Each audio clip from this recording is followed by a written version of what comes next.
Welcome to Quantum Mind Hub. Before we dive into the story, please kindly subscribe to the channel, hit the like button, share, and leave your thoughts in the comments section below. It helps us bring more story to you. Odysseus' journey began on a humid afternoon in the bustling suburbs of Accra, where the call of vendors selling roasted plantain mingled with the distant horns of Otros. At 9 years old, she stood on the doorstep of her new home, wearing a simple dress and holding her breath. The wide wooden door opened and she found herself face-to-face with Mr. and Mrs. Mensah, the two people who would become her adoptive parents. Their voices were warm and their smiles brilliant, promising her the love she'd barely dared to imagine. From that very first day, they nicknamed her gift, claiming she was sent by God to complete their family. For a while, life felt like a perfect tapestry. Mother braided her hair every Sunday evening. Father taught her math tricks at the dinner table, and everyone in the neighborhood remarked on how lucky she was to have found a nurturing home. She believed it, too. Each bedtime was filled with prayers of gratitude, each morning with excited hopes of a better future. It wasn't just the physical comforts, new books, a comfortable bed, and a uniform for school, but the feeling of belonging. She adored their biological daughter, Amma, thinking of her as an older sister who teased her light-heartedly but never crossed a line. Odysseus was gentle-spirited and bright-eyed, soaking up every bit of affection like parched ground welcoming the first rain. She felt safe. At church, she sang hymns with a sweet, soulful voice that left the congregation in tears of awe. Neighbors whispered that this child was indeed a blessing, and she began to believe in her own worth for the first time. But beneath these harmonious scenes, thin cracks were waiting to widen. The day would come when a single lie would change everything. Over the next several years, Odysseus' life danced between joy and subtle tension. She excelled in her primary school, often coming home with a shining first-place badge pinned proudly to her chest. Every time she received top marks or a gold star on her exercise book, Mr. Mensah would pat her on the shoulder, eyes gleaming with pride. Mrs. Mensah would cook jollof rice with extra spices to celebrate, and Amma, at least on the surface, appeared happy for her. Yet there were moments, a stray glare when Odysseus didn't look, a sudden shift in conversation when she entered the room. What began as small doubts in the back of her mind grew, especially when she overheard hushed arguments late at night. She'd catch phrases like, "Why do you give her so much attention?" or "She's not really our child." But by morning, these words seemed to evaporate like early dew under the African sun, replaced by forced smiles. Odysseus tried to push such thoughts away. She focused on volunteering at church, tutoring younger kids, and practicing her singing. Each Sunday, as she stood on the small wooden stage, her voice reaching the rafters, the congregation would hush in reverent awe. Strangers would come up to her, tears in their eyes, saying she reminded them of an angel. In those moments, she felt needed, like she truly belonged. However, Amma's expressions during these compliments remained unreadable. Quietly, resentment brewed in the older girl's heart. She was the biological daughter, yet Odysseus garnered the praise and attention. She believed her parents' love was slowly slipping away from her. While the family continued to dress up in matching outfits for church and enjoyed dinners filled with laughter, the undercurrent of envy and insecurity wove tighter. No one knew how quickly it could ignite into something uncontrollable, but the day of the broken necklace and stolen money was drawing ever closer. On Odysseus' 16th birthday, the air felt charged with possibility. The early morning sunlight seemed to shimmer on the dusty roads, and the house buzzed with excitement. Mrs. Mensah woke her with a gentle tap on the shoulder, handing her a neatly wrapped package. Inside was a small, handcrafted necklace with tiny beads in the Ghanaian flag's colors red, gold, and green. Odysseus could hardly believe her eyes. She held it up, letting the sun catch each bead, her heart swelling with gratitude. "This is our token of love for you, my gift," Mrs. Mensah whispered. Amma stood in the doorway, hands clasped, managing a tight-lipped smile. That evening, after a joyous celebration that included homemade pastries and half the neighborhood dropping by with good wishes, Odysseus retired to her room, cradling her new treasure. It symbolized belonging, a reminder that she was indeed a cherished member of the Mensah family. Yet beneath the merriment, Amma's quiet mood didn't go unnoticed. Odysseus tried to include her sister in every activity, but Amma brushed her aside with curt answers. "Don't worry about me," she said once, eyes flickering, "just enjoy your day." Odysseus wished she understood the sudden distance but told herself it would pass. She believed in the power of love and prayer. But that same night, while everyone slept, a soft thud followed by hushed voices drifted from the living room. The next morning, Amma complained that her own expensive necklace was missing. Everyone searched the house high and low. Miraculously, it turned up in Odysseus' laundry basket, broken. She was stunned, her voice trembling with confusion as she insisted she had no idea how it got there. A quick glance at Amma's face revealed something like triumph behind her tears. Odysseus' entire world cracked in that moment. But the worst was still to come.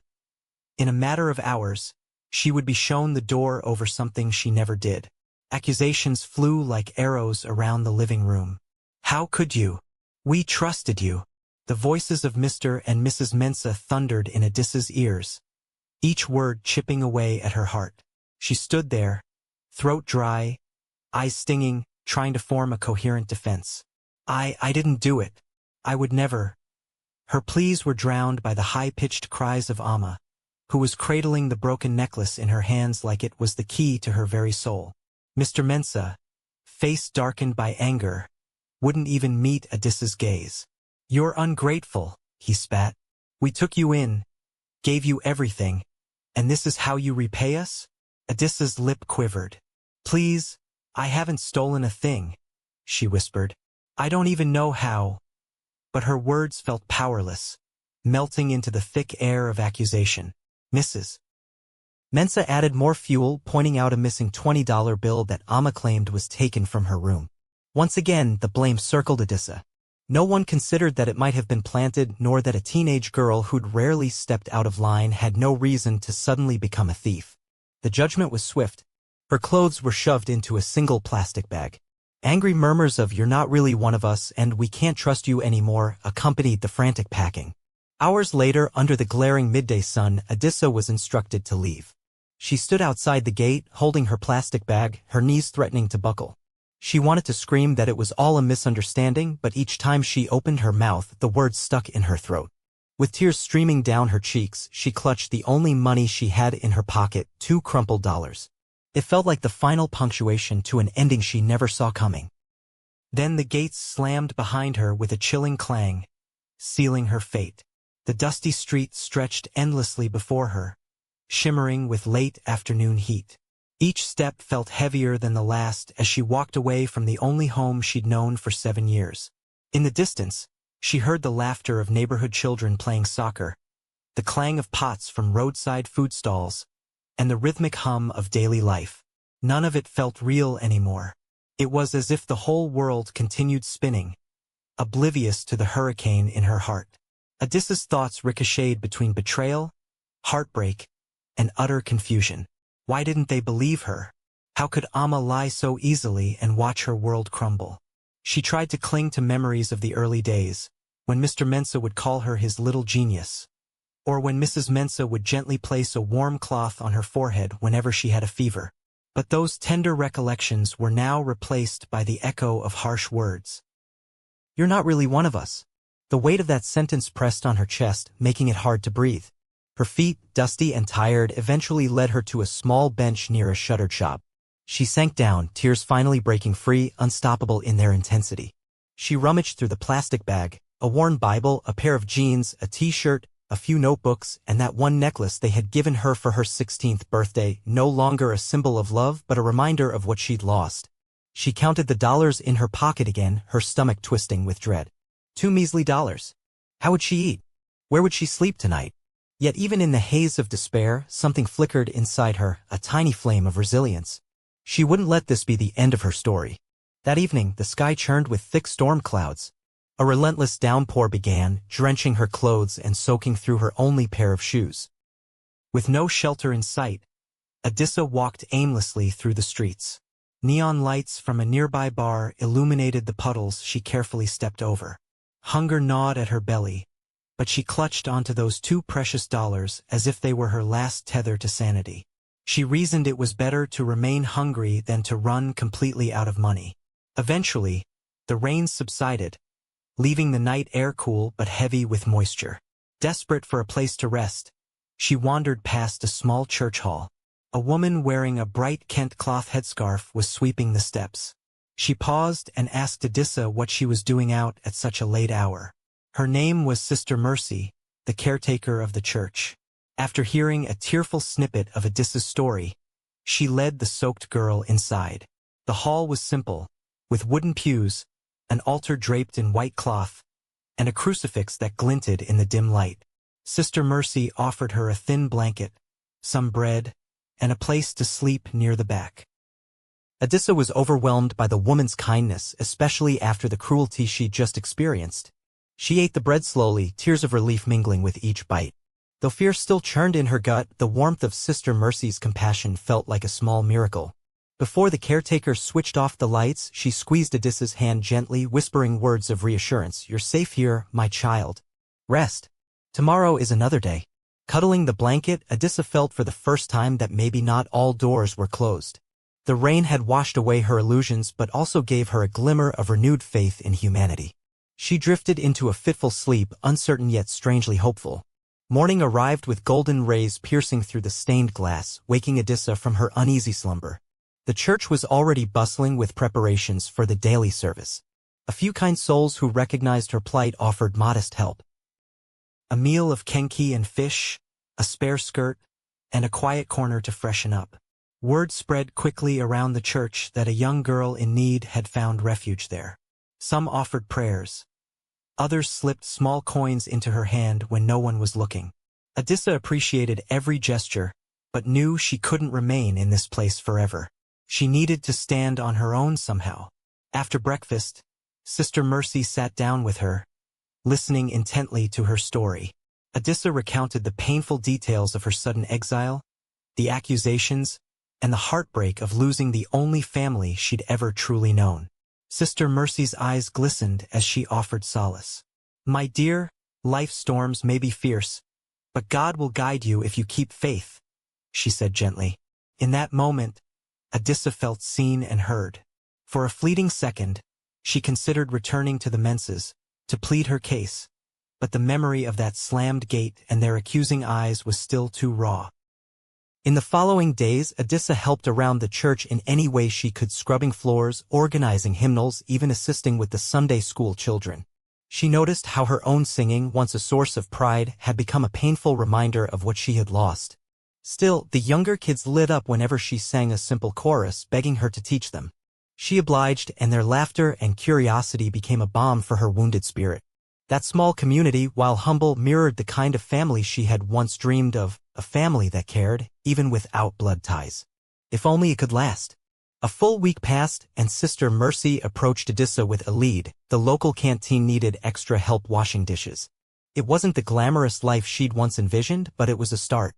Adissa accepted without hesitation. She used the few sadies she earned to buy basic necessities: soap, toothbrush, a comb. Each evening, she returned to the church hall to sleep on a fold-out cot. Though it wasn't a plush bed, it was safe, and that was enough for her weary soul. Her days now revolved around the clatter of pots and the sting of soap suds on her hands. In the corners of the canteen, she sometimes spotted schoolmates from her old life, chatting and laughing over plates of jollof or fried rice. Their presence made her heart twinge with memories of a time when she, too, had a cozy home to return to. She found herself ducking behind tall stacks of dishes, praying they wouldn't notice her. She still couldn't muster the courage to face the pity or judgment in their eyes. But what she lacked in outward confidence, she made up for with resilience. While scrubbing and rinsing, she plotted her future. She was determined to finish her education, no matter the odds. Late at night, after her shift, she'd revisit her worn notebooks, jotting down bits of poetry that flowed from her heart. Her pain found an outlet in words and metaphors, and she realized she had a gift for weaving sorrow and hope into melodic lines. The hustle was relentless, but writing became her therapy, an echo of the unspoken truths in her soul. She told herself again and again, "I won't just survive, I'll thrive." As the weeks turned into months, Adissa realized that while she was surviving day by day, her dreams were dying a slow death. She missed formal education fiercely. At the canteen, she overheard some employees discussing a nearby night school program for those who had dropped out or couldn't attend daytime classes. It wasn't free, but the fees were modest compared to regular schooling. Sparked by the possibility, she saved every extra coin she could. She skipped meals, ignoring her rumbling stomach, and sacrificed any small pleasure just so she could afford the night classes. When at last she managed to enroll, exhaustion became her new normal. She'd work a full shift at the canteen from morning until late afternoon, then trudge over to the makeshift classroom. Tucked away behind an old library, the school was dimly lit by a few fluorescent bulbs, but it glowed with hope in Odyssea's eyes. She sat at a rickety desk, pen poised over a notebook, determined to absorb every lesson. English literature, math, a bit of science. Every teacher she met was impressed by her unwavering commitment. Some recognized her as the girl who used to sing at church events, but none pried into her personal struggles. Late at night, she'd return to the church, her mind buzzing with formulas, vocabulary words, and the sharp ache of longing for a simpler life. Yet, despite the relentless fatigue, a part of her soul felt alive again. Each time she mastered a new concept, she felt she was reclaiming a piece of herself that had been unjustly taken. The days were grueling and often lonely. She still hadn't ventured back to her old neighborhood and resisted any urge to contact her adoptive family. The scars were too fresh, and she was determined to build her own path now, no matter how solitary it might be. One crisp Harmattan morning, Odyssea stumbled upon an open mic event advertised at a local arts center. The poster promised free admission for anyone willing to share original poetry or prose. It felt like a sign, a chance for her to let her voice be heard beyond the church walls. Her heart fluttered with equal parts excitement and dread. Could she stand in front of strangers and recite the raw pain she'd scribbled into her notebook? Still, the very idea ignited a spark of possibility. She spent the week practicing in front of a small mirror in the church hallway after hours, reciting lines about broken trusts, hidden tears, and unspoken dreams. Sister Mercy, ever supportive, encouraged her. "Your words are powerful," she said. "They might heal someone else's wounds as well as your own." On the night of the event, Odysseia arrived at the arts center feeling like an imposter. The stage was lit by a single spotlight, illuminating a microphone and a small table. She clutched her dog-eared notebook so tightly that her knuckles paled. The crowd was small, just a scattering of art enthusiasts, local poets, and curious onlookers. When her name was called, her legs felt like they were made of lead. But she forced herself to walk up, face the microphone, and release the words she had once believed no one wanted to hear. Her voice wavered at first, but with each verse, her courage grew. She spoke of betrayal, of losing a family over a lie, of having only $2 and a burning desire to prove her worth. Silence dominated the room as every head turned toward this young woman who poured out her soul without apology. By the time she finished, her cheeks were wet with tears. And so were the faces of several audience members. Then applause erupted, reverberating off the walls like a thunderous wave of acceptance. That night at the arts center shifted something deep within Odysseia. More people approached her afterward, shaking her hand with tears in their eyes, thanking her for her honesty. Some admitted they too had faced abandonment or injustice. Her words resonated in ways she hadn't imagined. Among the crowd was a small publishing assistant who slipped her a business card, whispering, "You have a gift, never stop sharing it." Odysseia stared at the card in disbelief long after the woman disappeared into the night. Could her poetry really open new doors? She walked home under the star-filled sky, her heart lighter than it had been in months. Sister Mercy was waiting up for her, knitting by candlelight. Excitement tumbled from Odyssea's lips as she recounted every detail of the performance, from the nervous tremor in her voice to the unexpected applause at the end. Sister Mercy smiled, eyes shining with pride. "You see," she murmured, "you may have lost your old home, but you're finding a new one in your voice." In the following weeks, Odysseia continued juggling her responsibilities, washing dishes at the canteen, attending night school, and now writing with renewed purpose. Poetry became her lifeline, an art form that turned anguish into beauty. She scribbled verses on napkins on the margins of her school notes anywhere she could. Late at night, the words would crowd her mind until she filled pages and pages with them. Each poem told a piece of her story, the betrayal, the struggle, the tiny flicker of hope that refused to die. Though she was living hand-to-mouth, her spirit felt strangely rich, fueled by the seeds of validation she had received from that one open mic. She prayed for more opportunities to share her work to let the world see the unbreakable flame that even heartbreak could not extinguish. Odysseia's reputation among the night school circles slowly grew. Students began calling her the Poet Girl, often asking her to read during breaks. Even some of her teachers would invite her to recite a poem or two at the end of a class. Each time, she saw the power of words to unite strangers in empathy. Her poems weren't just about personal pain.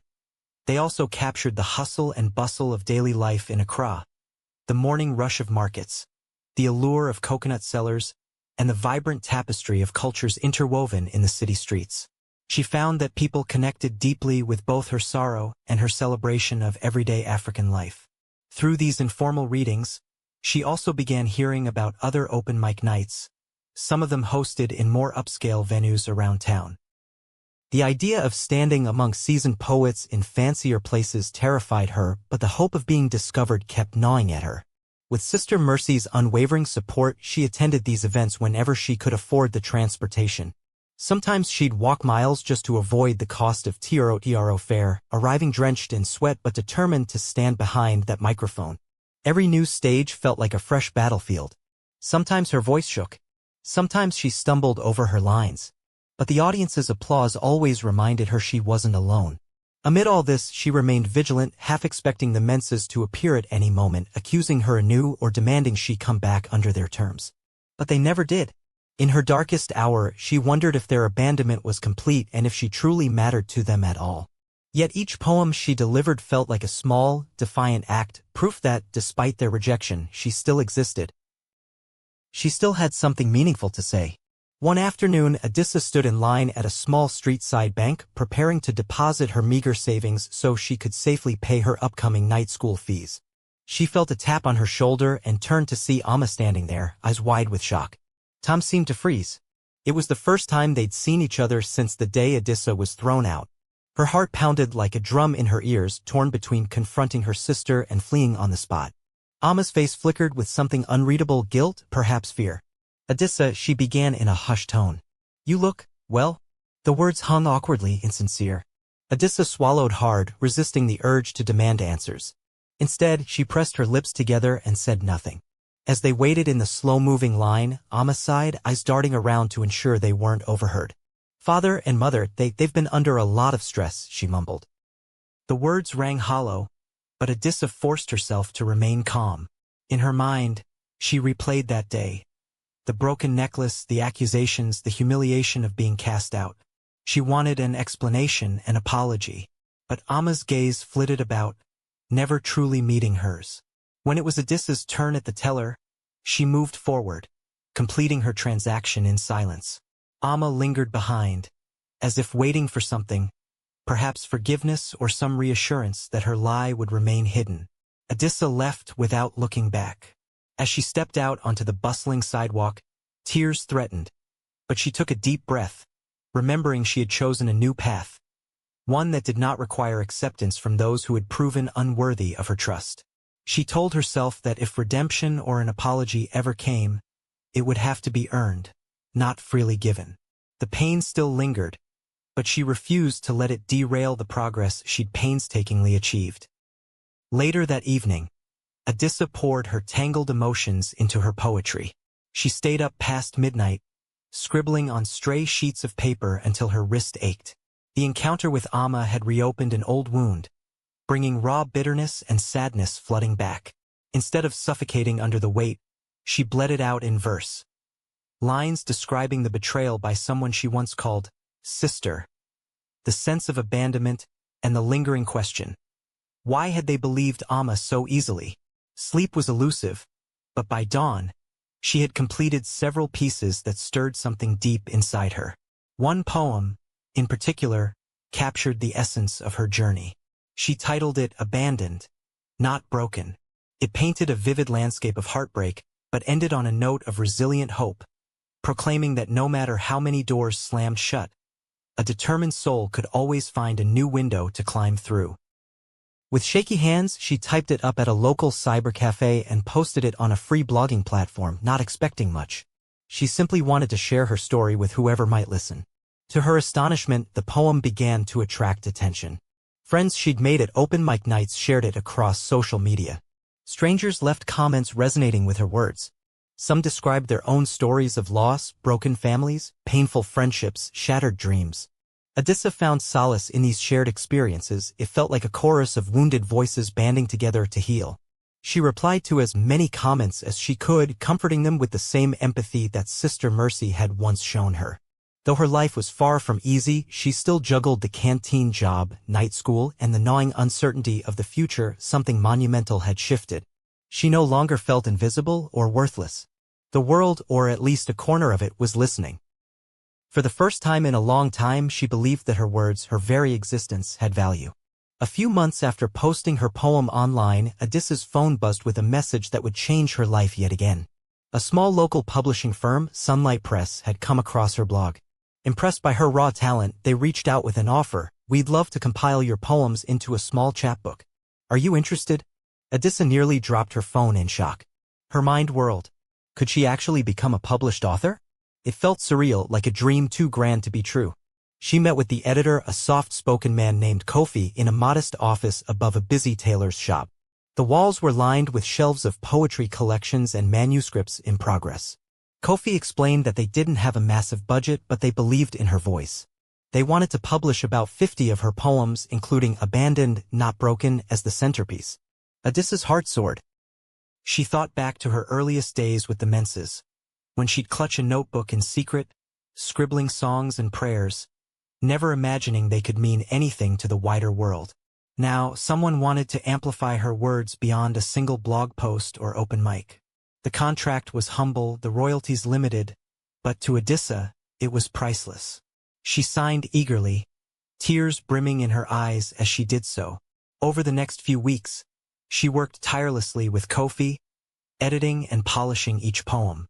Each line told a piece of her story. The sting of betrayal, the embrace of unexpected kindness, the relentless pursuit of a future she refused to abandon.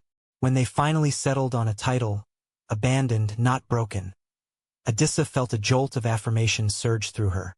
She might have been cast out of one family, but a new family was forming around her words, and that reality breathed fresh life into her weary spirit.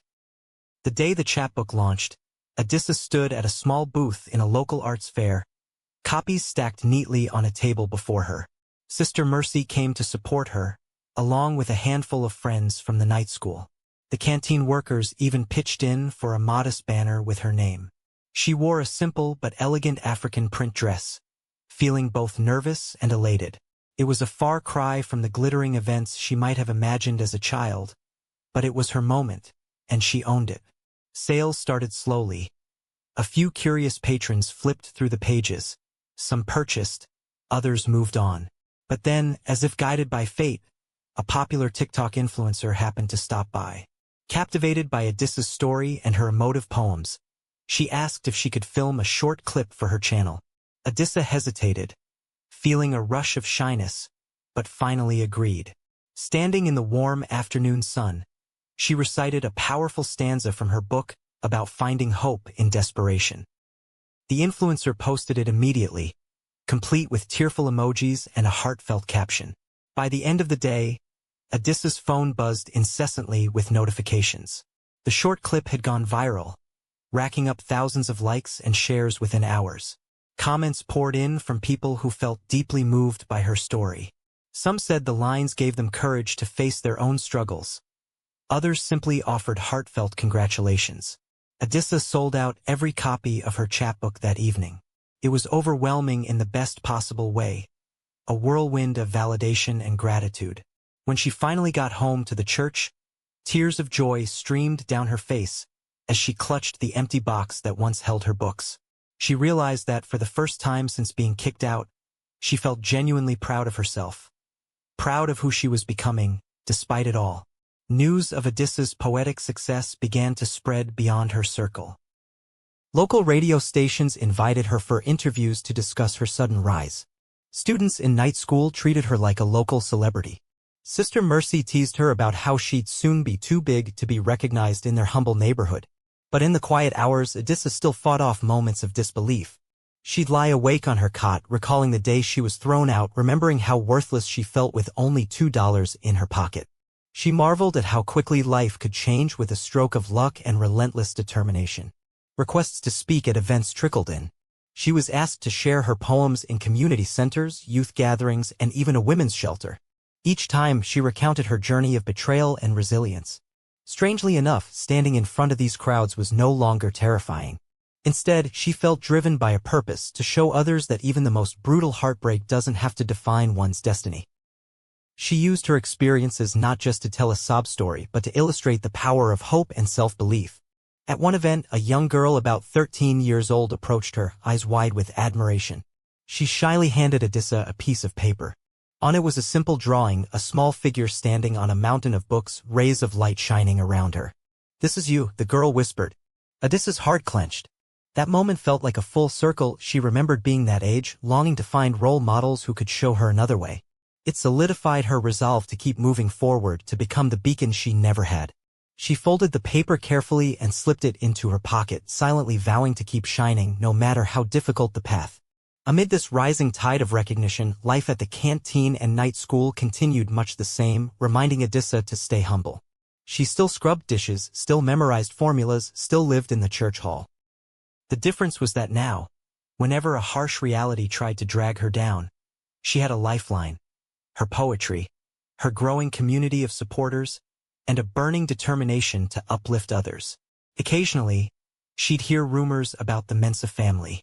A relative or a neighbor might mention that Mr. Mensa's business was struggling, or that Mrs. Mensa often sat on the porch looking pensive. Adissa listened quietly, but said nothing. The pain was still fresh, and she didn't know if she was prepared to reopen that wound. It felt safer to keep her focus forward. Her next big break came when a national news outlet, the Ghanaian Globe, picked up on her story.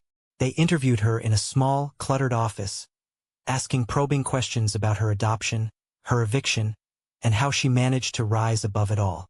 She answered candidly, but with grace, careful never to slam her adoptive family publicly, even though her hurt still ran deep. The resulting article went viral online, especially the quote, "They didn't throw me out. They threw me into my destiny." People latched onto those words, repeating them across social media with hashtags about resilience and rebirth. It became a rallying cry for anyone feeling unfairly cast aside. Through it all, Adissa realized how powerful a single story could be. It wasn't just about her own pain and triumph anymore. It was about the universal longing for dignity, acceptance, and second chances. She found herself fervently hoping that even Amma would read these words and think about the lies she told. Perhaps the entire Mensa family would see them and reflect on the consequences of their actions. But if they never did, that would be okay too. Adissa had found a light within herself that no one could extinguish. One crisp Saturday morning, a representative from the local TEDx organizing committee emailed Adissa, inviting her to speak. At first, she stared at the screen in disbelief, certain it was a mistake or a prank. But the email was legitimate. They'd been captivated by her viral quote and wanted her to share her journey on a bigger platform. Adissa felt a surge of excitement and terror all at once. Talking to small groups or posting poems online was one thing, standing on a stage in front of hundreds, maybe thousands, counting digital viewers was another. Still, she knew she couldn't turn down this opportunity. Over the following weeks, she prepped diligently. When she wasn't at the canteen or night school, she was writing and rehearsing her talk. She chose the theme of forgiveness as strength, weaving in anecdotes of her betrayal, her struggle, and the kindness she found in unexpected places. Sister Mercy helped her refine her ideas, reminding her to speak from the heart but keep the message universal enough to touch people from all walks of life. The day of the event arrived in a blur. She wore a simple but elegant Kent dress, her hair carefully braided. Standing backstage, she felt that old sense of dread creep into her stomach. But then she remembered how far she'd come from that dusty street and the plastic bag she once held. She took a deep breath, stepped onto the red dot, and began. She spoke of heartbreak and renewal, of the power of poetry, of how sometimes the worst thing in your life can become the spark that lights the rest of your journey. People listened intently, many wiping away tears. She ended with the words, "Forgiveness is not weakness. It's the strength to release what tried to bury you." The crowd erupted in applause that vibrated through her very bones. In that moment, she realized she was no longer defined by her past. She was something entirely new, a survivor, a storyteller, a guiding light for others. Within days of her TEDx talk, clips of Adissa's speech swept across social media. Comments and messages flooded her inbox, many from people she'd never met, thanking her for the inspiration. Some wrote of their own family feuds, others spoke of personal failures or rejections, all finding comfort in her message of resilience. Invitations started piling in, more interviews, more speaking gigs, requests for book signings. Amid this whirlwind, Adissa tried to keep her feet on the ground. She still made time to wash dishes, attend night school, and write in her journal every evening. With the uptick in her public profile, money began trickling in from honorariums and increased book sales. She could finally move out of the church hall, though she felt a pang of sadness leaving Sister Mercy behind. She found a modest apartment not too far from her night school, a single room with a small kitchenette, but it felt like a palace to her. Every corner was a testament to her hard work, a physical space where she could be the master of her own fate. She also decided to set aside a portion of her earnings to start a small foundation aimed at helping abandoned youth, particularly girls. She named it the Open Door Initiative, inspired by her own experience of having a door slammed in her face. Even if she could help just a handful of teenagers avoid the hopelessness she once felt, it would be worth every effort. Though her daily life now included answering emails from publishers, coordinating with event organizers, and figuring out how to manage her tiny foundation, she never forgot those lonely nights sleeping on a church floor. Each new step felt surreal, almost like an out-of-body experience. Yet every morning she'd remind herself that this wasn't just a dream. She had built this life with her own hands and her unwavering faith in something greater. As her foundation began to take shape, Adissa poured her heart into its mission. She visited local shelters, speaking to girls who reminded her of herself, lost, scared, clinging to hope. She offered them not just her words, but also resources. Meal vouchers, books, even temporary lodging if they needed it. She collaborated with schools to set up scholarship funds, determined that no promising mind would be left behind simply because of unfortunate circumstances. At every event, she repeated the core motto, "We are not broken. We are still becoming." Late one evening, after a particularly long day of networking and volunteering, she received a startling message. Mr. Mensa's name popped up on her phone screen. For a second, she felt her heart seize. She hadn't heard from him or Mrs. Mensa since the day she left, apart from that brief, tense encounter with Amma. Gathering her courage, she answered. His voice sounded subdued, different from the stern, angry tone she remembered. He stammered a bit, eventually mustering, I saw your TEDx talk. You've done well, Adissa." Her mind spun. Where was the blame, the condemnation? Instead, he spoke of regret, hinting that they'd realized their mistake. Her fingers trembled around the phone as a flood of old emotions battled new convictions. Part of her wanted to hang up. Part of her wanted to cry. Part of her wanted to lash out. But she remained calm, letting him say his piece. He ended with, "Your mother, your adoptive mother, and we want to meet. If you'd allow it." She breathed deeply, tears pooling in her eyes. Could she face them? Did she want to? The memories of that slamming gate and the plastic bag still haunted her. Yet something in her heart told her that perhaps forging a new path might include confronting the old one. She hesitated before replying, "I'll think about it." For days, Adissa wrestled with the idea of meeting the Mensas again. She sought Sister Mercy's counsel, who reminded her that sometimes closure doesn't come from an apology but from facing the ghosts that haunt us. Adissa also consulted her journal, flipping through pages of poetry that chronicled her anguish. Ultimately, she decided to see them, if only to prove to herself that she could stand firm in who she'd become. She arranged a meeting in a neutral place, a small cafe overlooking a busy street, public enough to keep her nerves steady. When she arrived, they were already seated. Mr. Mensa looked thinner, his eyes edged with regret. Mrs. Mensa clutched a handkerchief nervously. Neither rushed forward for a hug. Instead, they shifted uncomfortably.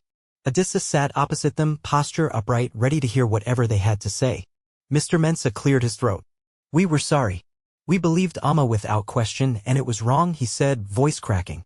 Mrs. Mensa dabbed her eyes, adding, "We should have listened to you. We should have known better." Adissa listened, heart pounding. She saw flashes of her younger self in their presence, longing for a single word of kindness. But she was no longer that desperate child. She was an independent young woman who had weathered storms on her own. When they finished, she took a moment before replying. "What you did changed my life forever," she said softly. "I needed you and you threw me out." Her voice quivered slightly, but she kept her composure. "I've made something of myself, but it was despite you, not because of you." Tears trickled down Mrs. Mensa's cheeks, and Mr. Mensa bowed his head.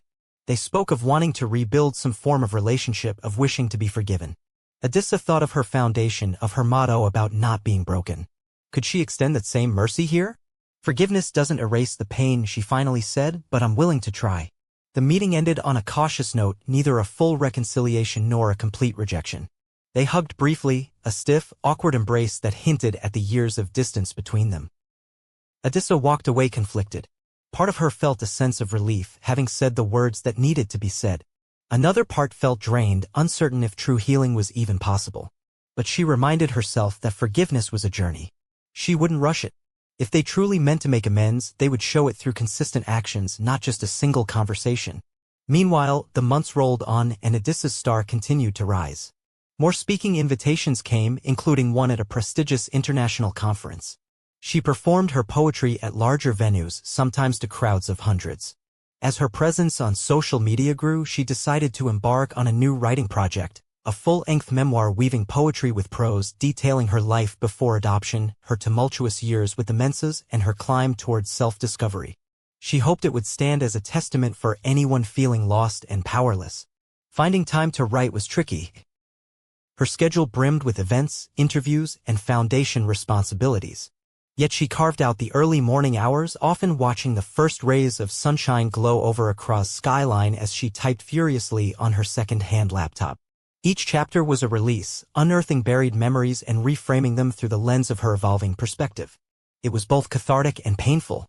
Some nights she cried so hard she could barely see the keyboard. But every tear shed felt purposeful, bringing her closer to a completion she believed could offer healing to many, herself included.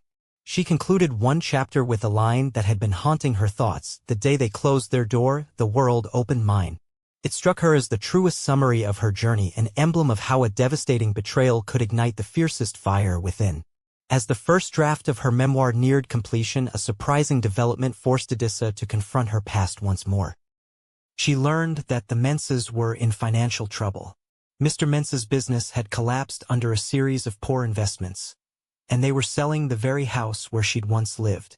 Word reached her that the family was moving to a smaller apartment, leaving behind that spacious home with its grand gate and manicured garden. A swirl of emotions overtook her. She remembered those halls filled with laughter and tension, the room where she used to pray and write, and the final echo of the slamming door. One afternoon, as she was returning from a foundation visit, she couldn't resist the pull. She took a TRO to her old neighborhood and stood at a distance, watching workers hammer a for sale sign into the front yard.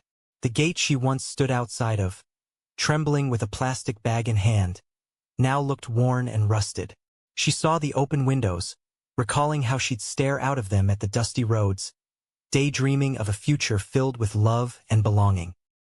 In that moment, she felt a strange mixture of sorrow, compassion, and triumph. She almost left without going inside, but curiosity got the better of her. Approaching the front door, she discovered it unlocked. The rooms echoed with emptiness. Echoed, too, with her memories, her 9th birthday, the broken necklace fiasco, the day she cooked her first pot of soup under Mrs. Menses' supervision. She allowed herself a moment to just stand in the living room, letting the memories flow and fade in equal measure. "I'm not bitter anymore," she whispered to the silent walls. Tears tracked down her cheeks, but they weren't tears of anguish. They were tears of release. When she finally stepped outside, the sun was low in the sky, casting long shadows. She left that house behind for good, carrying away only the freedom that came from letting go. The official release date of her memoir approached, generating buzz both online and off. Many were curious. Who was this young poet whose viral lines had comforted thousands? What was the full story behind her rise? Adissa worked closely with the publishing team to plan a launch event that felt inclusive, inviting everyday people who had supported her from the start. Folks from the canteen, the night school, the church shelter, even the kids she'd sung with on Sundays. She wanted the event to be a celebration not just of her achievement, but of community and hope. On the big day, the venue, an outdoor park, was decorated with bright fabrics and banners quoting her most iconic lines. A small stage stood in the center. Adissa arrived early, stomach fluttering with nerves. She wore a vibrant Ankara gown, her hair adorned with beads that clacked softly when she moved. Sister Mercy and several children from the shelters she supported were already there, setting up tables of snacks and flowers. It was a warm, welcoming atmosphere, reflecting everything Adissa wanted to stand for. By noon, people flooded in, some with copies of her chapbook, others brandishing printouts of her poems, many with phones ready to capture the moment. The event kicked off with an opening dance performance by local youth, followed by heartfelt testimonies from a few who had benefited from the Open Door initiative. Finally, Adissa took the stage. She looked out at the sea of expectant faces, each pair of eyes reflecting support, admiration, or curiosity. Her voice trembled as she thanked them, giving credit to everyone who had lent her a hand when she needed it most. Then, with trembling hands, she lifted a fresh copy of her memoir, the cover gleaming under the sun. This was the culmination of years of tears, heartbreak, resilience, and growth. She read an excerpt that encapsulated her journey. I was torn from a family I adored, left with only $2 in my pocket and a gaping hole in my soul. But in that void, I discovered a spark, one that has grown into a bonfire of purpose. After the reading, the crowd erupted in applause and a line quickly formed for book signings. Adissa greeted each person with a smile or a hug, listening to their personal stories of struggle or triumph. Some slipped handwritten notes into her hands, others just needed to meet the woman whose words had inspired them to keep fighting. The day stretched on in a joyful blur. Toward the end of the event, as the sun dipped low, Adissa spotted a familiar figure, Amma, standing timidly at the fringes. She wore a plain outfit, her face etched with uncertainty. For a split second, Adissa considered avoiding her, but something tugged at her heart. She waved Amma over, and the older girl hesitantly approached. Neither spoke for a moment, letting the hum of the crowd swirl around them. Then Amma, voice trembling, said, I read your book. I don't know how to say this, but I'm sorry, Adissa. Her eyes brimmed with remorse. Adissa nodded slowly, remembering all the anguish she once carried. It hurt, she acknowledged, fighting back tears. But we can't change the past, only learn from it. Amma's voice quivered as she confessed, I was jealous. I felt like you were better at everything, and I was afraid of losing my parents' love. I didn't realize how much damage I was causing until it was too late. They stood there, tears mingling with the warm evening air.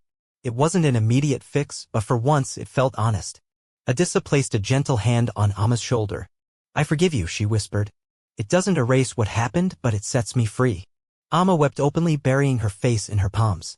Adissa allowed her the moment of vulnerability, sensing that this was the beginning of a long-overdue reckoning. In the following weeks, Amma made genuine efforts to reconnect. She would text Adissa randomly, asking about her day or inquiring about events with the Open Door initiative. Though she was still living with her parents in a smaller apartment, Amma seemed humbled by their recent hardships. Adissa responded in kind, cautious but open to the possibility of a healthier relationship.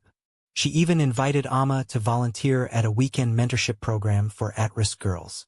To her surprise, Amma showed up, rolled up her sleeves, and spent the day interacting with the young teens.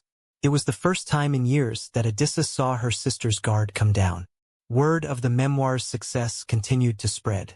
It not only sold well locally but also attracted international interest from diaspora Africans who related to themes of family, betrayal, and resilience.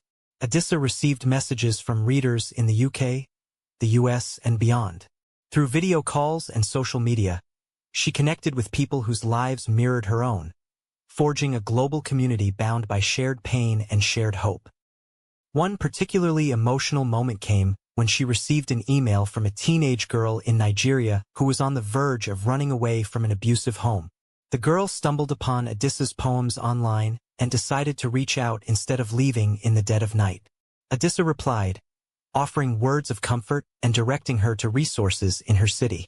She realized that her personal suffering had birthed a platform she could use to genuinely impact lives. Every piece of her heartbreak now served as a cautionary tale or a lighthouse for those in dark waters. As she navigated these new connections, Adissa remained acutely aware of how far she'd come. She could still feel the echo of that slammed door in her memories. But each new day, that echo grew fainter, replaced by the melodies of renewed love, purpose, and community. One late afternoon, while she was finalizing details for a speaking tour, her phone vibrated with a call from an unknown number. On the other end was a representative from a prominent real estate agency. They'd heard about the Open Door initiative and wondered if Adissa might be interested in purchasing a property at a discounted rate for use as a shelter. The offer seemed almost too good to be true. She scheduled a viewing out of curiosity, not daring to hope for much. When she arrived, her breath caught in her throat.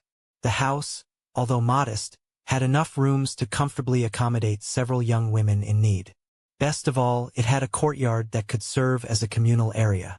The price was still steep for her budget, but after making calls to her newfound network, sponsors, donors, even some of her social media followers, she pieced together the funds. Within a month, she signed the papers, officially turning the property into the headquarters for the Open Door initiative. On the first day it opened, she walked through the halls, envisioning all the stories of healing that would unfold within these walls. She stocked the pantry, set up bunk beds, and placed comforting notes on each pillow. "You're never alone," one read. It was more than a building, it was a beacon of the redemption she had longed for as a terrified 16-year-old. Although she still wrestled with occasional nightmares and bursts of grief over her past, this new achievement felt like a triumphant response to all who had doubted her. It was tangible proof that she hadn't merely survived, she'd taken her pain and molded it into a sanctuary for others. After placing the final pillow, she walked to the front door, standing there in a moment of silent reflection. $2 and no family once defined her, but now she had built a refuge for those walking the path she once trod. As time rolled on, Adissa found herself busier than ever, balancing book signings, speaking engagements, and managing the day-to-day challenges of her foundation. Yet she craved a moment of pure, personal closure, a silent conversation with her younger self. One sunny afternoon, she drove back to the road where her story had so drastically changed, the road she walked in tears after being thrown out. Parked under a towering baobab tree, she stepped out and let her gaze wander. The shops looked different, some shuttered or replaced by new businesses. The bench she once cried on was gone, perhaps rotted away or removed. She closed her eyes, imagining herself at 16, barefoot and clinging to a plastic bag with only $2 in her pocket. The weight of that memory made her chest tighten. She breathed through it, acknowledging the pain, but also recognizing her profound growth since that day. In her mind, she whispered to that frightened girl, "You will survive. You will sing again. You will write words that touch people's hearts. You will find a new family, many of them actually in places you least expect. One day you'll stand here, not as a victim but as a victor." A breeze rustled the leaves overhead as if affirming her silent vow. She opened her eyes, feeling lighter, clearer. Back in her car, she contemplated the journey ahead. She knew life would continue to present challenges, but she also knew that her experiences had forged an unbreakable spirit. Driving away, she glanced in the rearview mirror at that road, not with regret, but with gratitude. It was, after all, the place that set her on the path to discovering her own destiny.